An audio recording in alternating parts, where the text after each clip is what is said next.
بسم اللہ الرحمن الرحیم۔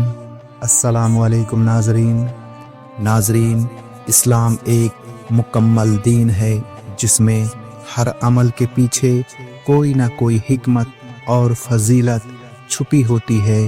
نماز اسلام کا سب سے اہم اور بنیادی عمل ہے جسے اللہ تعالیٰ نے تمام مسلمانوں پر فرض کیا ہے۔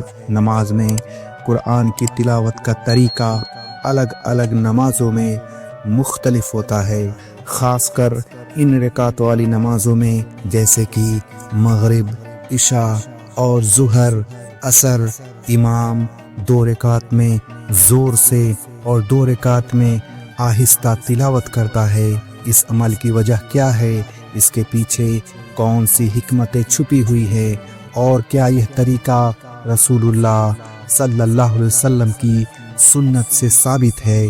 ان تمام سوالوں کے جواب قرآن، حدیث اور علماء کی تشریح کی روشنی میں تفصیل سے پیش کیے جائیں گے۔ زور سے اور آہستہ تلاوت کرنے کا طریقہ اور ثبوت رسول اللہ صلی اللہ علیہ وسلم کی سنت سے یہ ثابت ہے کہ کچھ نمازوں میں تلاوت زور سے کی جاتی ہے اور کچھ میں آہستہ۔ زور سے تلاوت کی جانے والی نمازیں فجر کی 2 رکعتیں، مغرب کی پہلی 2 رکعتیں، عشاء کی پہلی 2 رکعتیں، جمعہ، عید اور تراویح کی نماز، استسقاء یعنی بارش کی دعا کی نماز اور خسوف یعنی چند گرہن کی نماز۔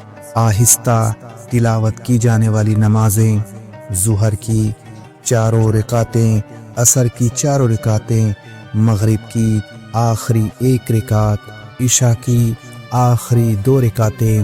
حضرت جابر بن عبداللہ رضی اللہ عنہ فرماتے ہیں رسول اللہ صلی اللہ علیہ وسلم ظہر اور عصر میں آہستہ قرات فرماتے تھے اور مغرب، عشاء اور فجر میں زور سے تلاوت کرتے تھے۔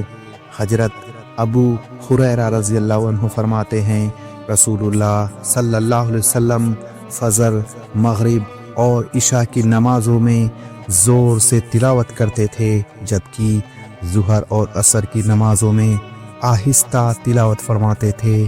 زور سے اور آہستہ تلاوت کرنے کی حکمتیں۔ اب سوال یہ اٹھتا ہے کہ آخر اس تفریق کی کیا وجہ ہے؟ کیوں کچھ نمازوں میں زور سے تلاوت کی جاتی ہے اور کچھ میں نہیں؟ اس پر علماء کرام نے کئی حکمتیں بیان کی ہے۔ فجر، مغرب اور عشاء کا وقت ایسا ہوتا ہے جب عام طور پر لوگ آرام کر رہے ہوتے ہیں یا ان کے دماغ کو تازگی اور سکون کی ضرورت ہوتی ہے۔ ایسے وقت میں زور سے قرآن سننے سے دھیان بہتر لگتا ہے اور عبادت میں لذت بڑھتی ہے۔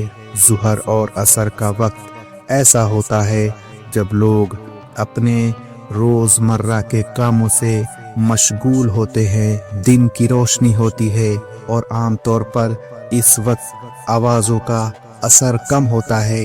اس لیے ان وقتوں میں نماز کو آہستہ پڑھنا زیادہ مناسب ہوتا ہے۔ جب انسان اکیلے قرآن کی تلاوت کرتا ہے تو آہستہ پڑھنے سے اس کی توجہ زیادہ ہوتی ہے اور وہ گہرائی سے سوچ سکتا ہے۔ ظہر اور عصر کے وقت عام طور پر لوگ اپنے دنیاوی کاموں میں ہوتے ہیں، اسی لیے اس وقت تلاوت آہستہ کرنا ان کے لیے آسان ہوتا ہے۔ اگر ہر نماز میں زور سے تلاوت ہوتی تو لوگوں کے لیے پریشانی ہوتی، خاص کر ان حالات میں جب کوئی بیمار ہو یا کوئی آرام کرنا چاہتا ہو۔ اسی طرح اگر ہر نماز میں آہستہ تلاوت ہوتی تو مسجد میں اکٹھا ہو کر امام کی تلاوت سننے کا لطف نہ ملتا۔ زور سے تلاوت کرنے سے نماز میں امام کے ذریعے قرآن سننے کی عادت بنتی رہتی ہے، جس میں امت کو قرآن یاد رکھنے اور تلاوت کے صحیح طریقے سیکھنے کا موقع ملتا ہے۔ آہستہ تلاوت کرنے سے لوگوں کو یہ تعلیم ملتی ہے کہ وہ خود بھی قرآن کو سمجھ کر تسلی سے پڑھیں۔ اللہ تعالیٰ فرماتا ہے جب قرآن پڑھا جائے تو اسے غور سے سنو اور خاموش رہو تاکہ تم پر رحمت ہو۔ اس سے معلوم ہوا کہ زور سے تلاوت کرنے کی حکمت یہ بھی ہے کہ لوگ اسے غور سے سنیں اور سیکھیں۔ اسی طرح اللہ تعالیٰ فرماتا ہے اپنی نماز میں نہ بہت اونچی آواز سے پڑھو نہ بہت دھیمے، بلکہ اس کے بیچ کا طریقہ اپناؤ۔ اس سے معلوم ہوا کہ زور سے اور آہستہ پڑھنے دونوں میں حکمتیں ہیں اور دونوں طریقے اسلامی تعلیمات کا حصہ ہے۔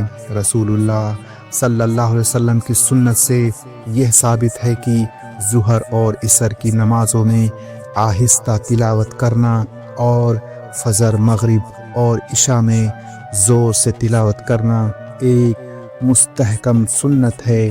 یہ طریقہ صحابہ کرام رضی اللہ عنہم کے ذریعے تواتر یعنی لگاتار کے ساتھ امت میں چلا آ رہا ہے۔ اس کا مقصد امت کے لیے آسانی، وقت کے حساب سے تلاوت کی مناسبت اور عبادت میں توجہ کو بہتر بنانا ہے۔